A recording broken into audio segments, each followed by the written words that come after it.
The law gives Indigenous governments jurisdiction over child welfare cases involving Indigenous kids.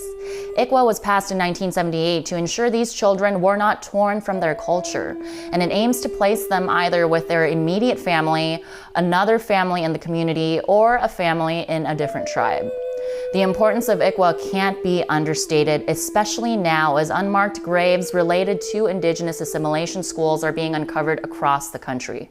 Through the 1800s and up until the 1970s, the U.S. government forcibly removed Indigenous children from their homes and put them into assimilation boarding schools where their culture was literally beaten out of them.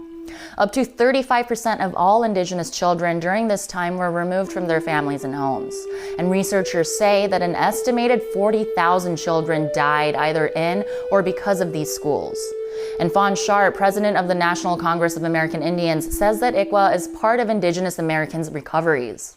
It's very important for us to understand and recognize where we as tribal nations in the continuum of our effort to heal. Now more than ever, we need to protect and ensure every child that's born into our communities has a fair shot at not only joining us in advancing our tribal nations, but being part of that healing process, because we all have a role and a part in that. But this case is about much more than custody. Chase Iron Eyes, co-director and lead counsel for the Lakota People's Law Project, fears that striking ICWA down could have devastating legal repercussions for tribal communities' civil rights.